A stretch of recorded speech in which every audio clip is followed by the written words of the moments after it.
It's the black upstart. Black people's $1.3 trillion. It's the black upstart. We're spending it making our own communities and our own businesses rich. So when I put up my last post, it was about helping us to understand that in order for any people to be powerful in American capitalist economy, we must acquire, keep, and multiply capital in such a way that we pass it down not just to the next generation, but to the generation after that, to the generation after that, to the generation after that, because any people without capital in a capitalist economy will remain economically weak. And so today, on this live, we're going to be 100% intentional about talking about how we can get capital, acquire capital, grow and scale our capital through our business enterprises and our investments, and do it in a responsible, multiplication-inducing way that our great-great-great-great-grandchildren kneel down at our tombstone and say, thank you for thinking 3, 4, 5, 6, 8, 12 generations ahead. Now, y'all ready to get started? Because y'all know, listen, for whoever was in the last live, you know, I be getting all up on that pulpit, y'all. You let me keep going, y'all. Be a whole hour of a sermon. But I know y'all came in here to hear me talk to y'all about your money, honey. Yeah, about your money. All right. So let's go ahead and get started. So the first thing we're going to talk about is business creation. All right. Business creation as it relates to starting an enterprise that can maximize the tax code in the United States. Now, for those of you all who were on the live with me with EYL, again, shout out to Rashad, shout out to Troy and Ian, Market Mondays. I talked a little bit about how the tax code was set up for owners to win and employees to pay, okay? When you're an employee and you're just working for someone and you don't have a business on the books, whether it's a sole proprietorship, an LLC, an LLP, a C corporation, or S corporation, you're paying taxes twice, honey, okay? Paying taxes twice. How do we know that? Because if you're a W-2 and you work for your employer, guess what? They hire you at $60,000. At tax time, when you go to file your paperwork, do you see $60,000 on the paperwork? No, you do not. Why? Because before DD hit that bank account at Bank of America, at a black-owned bank, industrial bank, before it hits M&T Bank, before it gets up in that bank, guess what Sam, your uncle, does? He reaches his hand right into your pocket and he takes his cut. That's taxes. That's you paying federal and state taxes. That's for you paying Medicare, Social Security. You're paying into the benefits. You're paying taxes. Then you take the piece of the separate but unequal paycheck that you got, right? Working while black. They need to classify that. You know, we need to have a benefit for that. What's the stimulus for working while black with the separate but unequal income? But don't get me preaching up in here.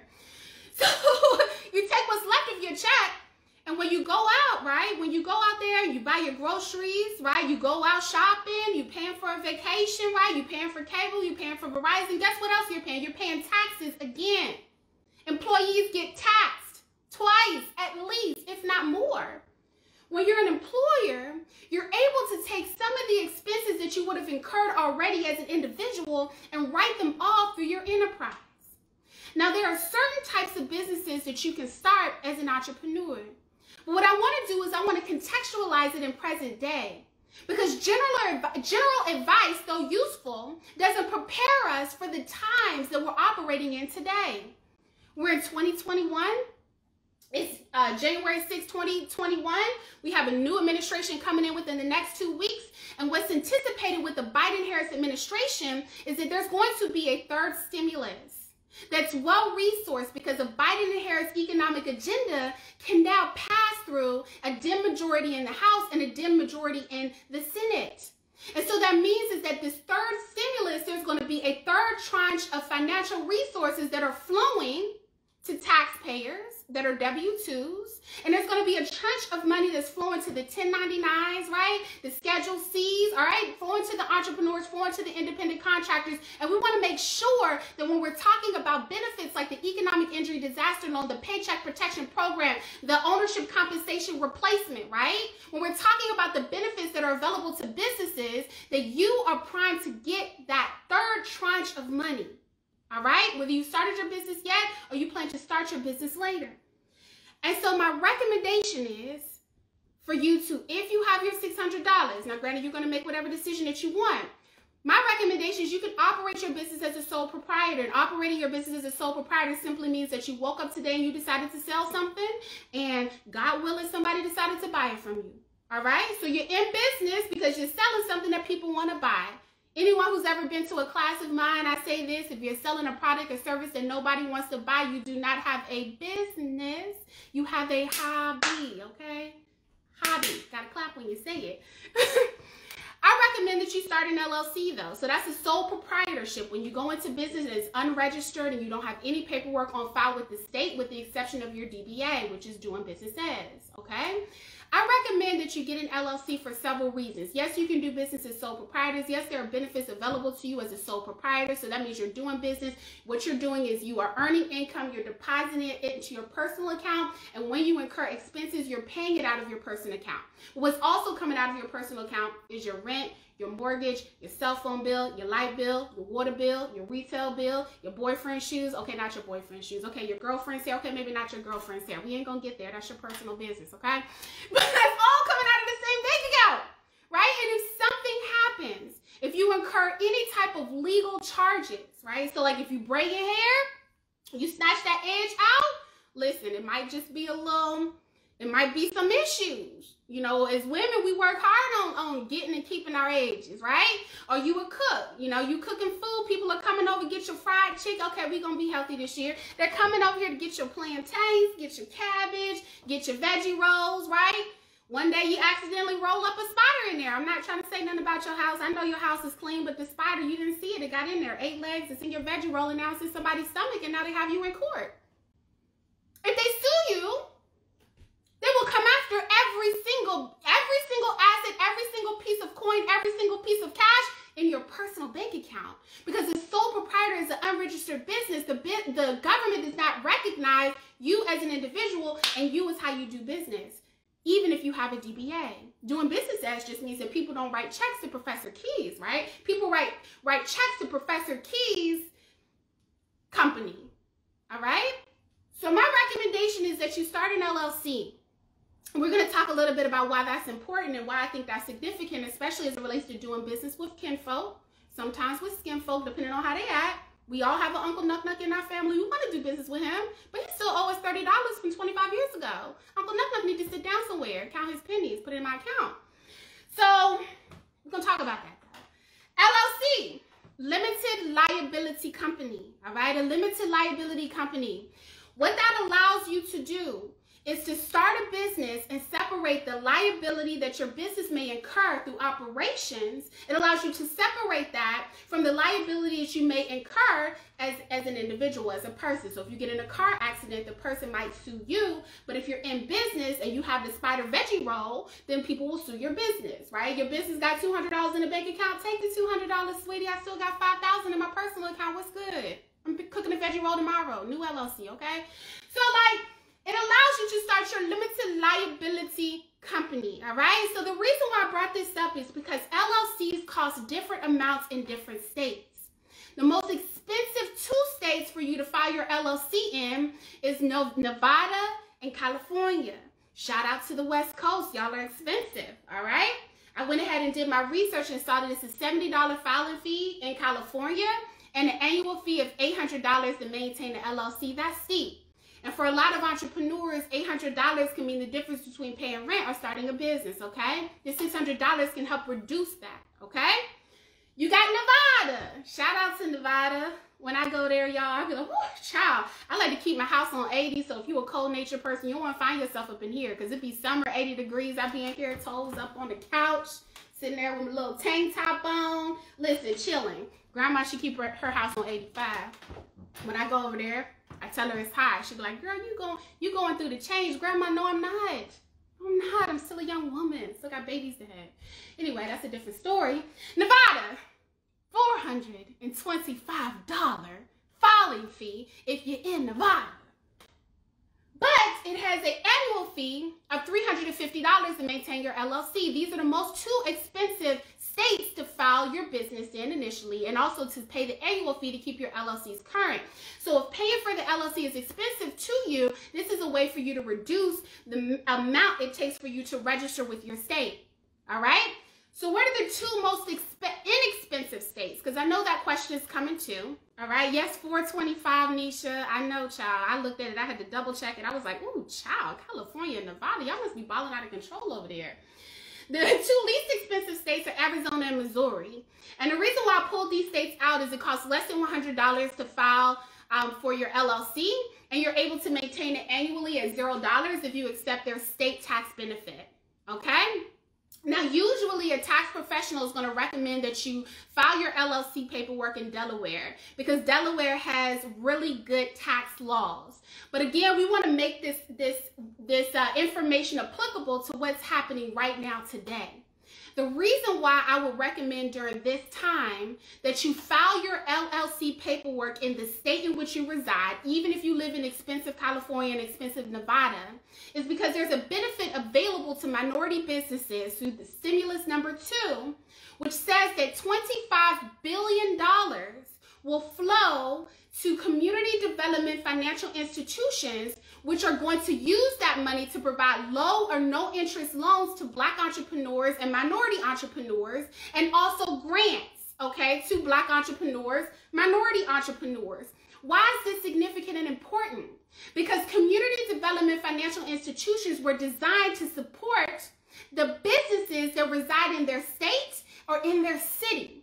So if you're registered in Delaware, right? You registered in Delaware, your paperwork is over there in Delaware, depending on the CDFI, and that's not all CDFIs, it may be a disqualifier. So as the state governments and the federal government seek to try to invest in businesses that do what? Create jobs, they're going to be looking, especially from the state level and the city level, on how they can support the businesses in their own backyard. All right?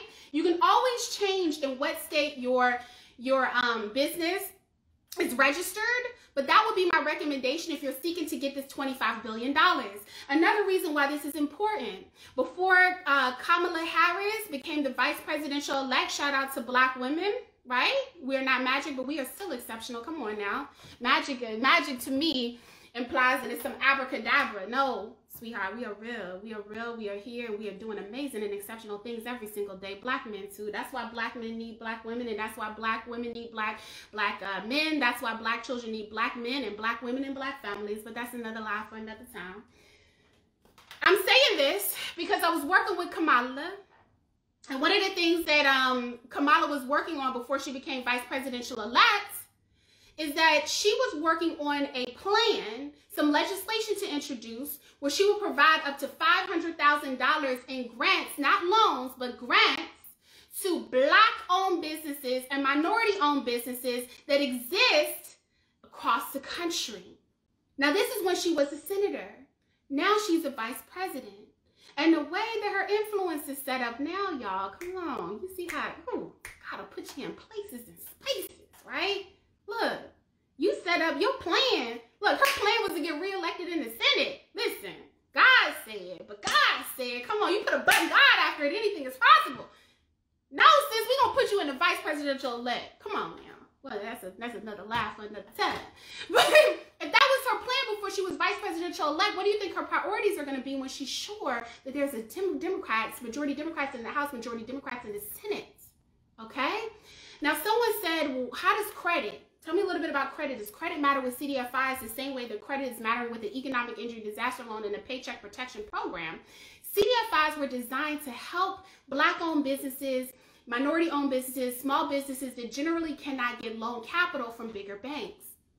So we're talking about the Bank of Americas, the JP Morgan Chase banks, right? So that are trying to do, I know JP Morgan Chase Bank is trying to do great work with advancing Black pathways, but traditionally speaking, banks have not been friendly to small businesses. So when we're talking about community development financial institutions, they understand that your great-great-grandfather did not have the land allocated to them from a federal government that was friendly to white supremacists, right? Come on now. History lesson started at the beginning of this live. If you were on time, you heard it, right? That you might still be working on accumulating enough assets to back a loan in which you might default. CDFIs were created for the express purpose of closing the racial gap, the racism gap that affects Black-owned businesses that have, and minority-owned businesses and small businesses that have an issue with getting capital because of the infrastructure that was created for white men to win. And so community development financial institutions, how do you find them? OFN.org. I want you to look at their CDFI locator, all right? Look at their CDFI locator. Find one in your city. Now, the next question, because, you know, I don't want to, listen, look, I will spend 30 minutes on the topic, but we got 2 more topics to go, and I want to talk to you about how you can invest in your child and also invest in yourself. What I want to recommend is that for your business, you have to find a way to operate your business in such a way where you're attempting to make a sale. Now, I know some folks are like, oh, I don't have a business idea, Professor Keys. I don't have a business idea, Professor Keys. Do you still think it's a good idea, right? Do you still think it's a good idea for me to start an LLC when I'm not sure how I'm going to generate capital? My response is yes. No, that was not muted. I'm trying to be good on a Wednesday, okay? You know, some people go on to Bible study today. I'm going to spare your ears. So, like, listen, I want you to start a business because the way the tax code is set up, with your LLC, the IRS requires that you attempt to operate your business for 3 years before they reclassify your business as a hobby. So what does that mean? That attempt means that you can attempt, right, to make sales, but still legitimately benefit from the 400 plus tax deductions that are available to you as an entrepreneur. What is an attempt? You got a home-based business. Your girl, you know, she catfished you. She told you, come on over here, girlfriend. I'm cooking you dinner tonight. You get over there, she got a cantaloupe on a toothpick. And she says, I got a way for you to make money. Do you want to be an entrepreneur? Do you want to be your own business owner? And next thing you know, you got Mary Kay lipstick in your hand. You done paid her $7. Home-based business, right? Business in a box. Mary Kay ready to go. Mary Kay ready to go, right? Flat tummy tea ready to go. If you don't have a business idea, these home-based businesses allow you a legitimate way to attempt to operate under an LLC. But here's what I want you to consider. All right, y'all laugh. I know y'all done had that little 1 inch square cantaloupe, 1 little inch square of watermelon on a toothpick. They got some fruit punch in the bowl. Talk about you want to be your own business owner. Put this blush in your hand, girl. Give me $10. Y'all Mary Kay representatives. Y'all slick. So this is what I would recommend, okay? Do you have to file LLC under S-Corp for tax cuts? So I'm going to answer this really quick, and maybe we'll do another live about corporations. If you're making less than $100,000, my recommendation will be that you go with an LLC. The reason why people start corporations, specifically S corporations, is because they want to put themselves on payroll, all right? So you're making $150,000, you're making $200,000. You start a corporation because you want to put yourself on payroll, pay yourself $50,000, which means that your tax, the rate at which you're taxed at $50,000 versus the rate at which you're taxed at $150,000, it's a lower tax bill. So you say, well, I made $250,000. I don't want to take $40,000 home, right? Listen, I got bills to pay. I got people to take care of. I got a man to buy shoes. Okay, I'm going to stop this buying shoes thing, y'all. Let me tell you something. I had a man break up with me because I went buying some shoes, but that's another live for another day. Listen, y'all gonna have me laughing all throughout 2021 telling all the business. So, you get paid your $40,000, and how you compensate, how you close that gap is because it's a corporation, you can pay yourself out through dividends. So I want you to be very smart when you're looking out in the internet and people are throwing out sole proprietor, LLC, start an S-Corp, start a C corporation. I want you to know the reason why you're filing for a business. All right? If you're a small business, you're making less than 6 figures, it's probably more advantageous for you to start an LLC. So let's move on. One of the businesses that I would recommend that you start is a family LLC, or an LLC where you and your friends are doing business together. This allows for you and your homies to go in on the cost of the LLC, especially if you're in an expensive state where the annual fee is $300, $400, $500, okay? So you can start a Black Family LLC, and together you can pool your resources to invest in the stock market. It is possible right now for you to open a brokerage account with Fidelity, open a brokerage account with E-Trade, and we'll talk about investing in a second, with your friends, all right? You can file as an LLC. Each one of your friends can be members of the LLC, and the word member is synonymous with owner, which means that when you become a member of the LLC, you draft your operating agreements in order to create a governmental structure on how your business will operate together, right? In your operating agreement, you decide who owns what percentage of equity in your business, and then you pull your resources together in order to buy assets. But all of you all are able to claim the benefits of an LLC as co-owners, right? When you list yourself in the paperwork. So I want you to be strategic and creative about business creation. You know, sometimes we think practically, and I get it. You have a notebook, you buy it for $2, you sell it for $5, they give you $3 back. And if they don't, you break their ankles. Another lie for another time. I'm not advocating for violence. So listen, you know, we think practically, I need a product or service to sell. But guess what? An investment group can be an LLC. And since we're walking into an economy right now where the unemployment numbers are 6.8% for a nation, which means the nation has a cold, right? Which means that the nation has a cold. You know what grandmama said to you, nation gets a cold, Black people get the flu, especially as it relates to unemployment. So if they're doing bad at 6%, you can almost expect for Black unemployment to be 18%, 20%, for it to be double what white folks unemployment is, because that's national, right? National unemployment is everybody together. But when we look and we isolate Black unemployment, we understand that we're in a different space and place. So for those of you who are like, $600, that's a little steep for me, you can say, I'm gonna put $500 towards legitimate bills that I need to pay, like my rent. I'm going to get 5 other friends together who are willing to use $100 of their stimulus check to start an investment LLC, you know, Black Friendship Circle LLC, Black Investment Circle LLC. You all put your $100 in a pot, open a brokerage account together, and commit to investing $50 every single month. And now you don't have to say it's too expensive for me to invest, because as a people, we are leaning into the collective responsibility of accumulating wealth together as a community. Today I was reading CNBC, and I saw that business leaders were looking to invoke the 25th Amendment. They don't want Trump to keep his presidency until Biden enters into office. These were the same folks that before November, before elections, were donating money to his presidency, who weren't speaking out about the injustices that he was inciting. You know, when he inadvertently called out the Proud Boys, right? As an insult to the Black Lives Matter movement, these were the same people who were investing in his campaign are now saying that he needs to come out of office. That's the individualistic nature of the capitalist economy. Yeah, somebody said Kuja Chakalia. I think that's what you were saying. Okay, Kuja Chakalia, Ujima.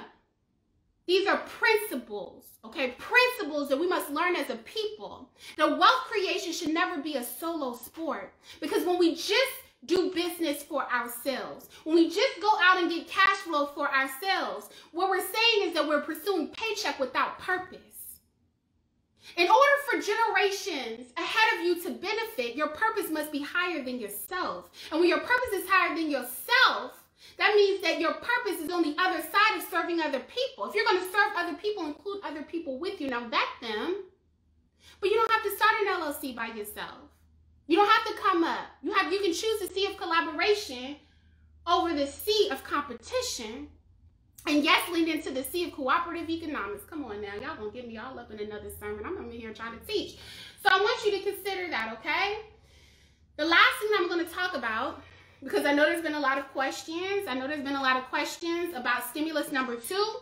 Stimulus number 2, I posted a YouTube video about that last Wednesday. This video, this IG Live is going to be available on YouTube tomorrow, okay? So So don't worry. Yes, for all those people like, say this live, right? I gotta cook ravioli for my baby. I gotta take my dog out for a walk. And the way my Sprint service is set up, when I walk out this door, honey, I'm gonna be hearing every 4 or 5 words. Verizon customer works everywhere. Not an endorsement. They didn't pay me to say that. This will be available on YouTube. But I want you to go in there and I want you to look at the EIDLs, the Economic Injury Disaster Loan Cash Advance, which is available to some entrepreneurs. It's $10,000 cash advance, which is equivalent to a grant, and the Paycheck Protection Program. I want you to fast forward in the video to when I talk about OCR, which is Ownership Compensation Replacement.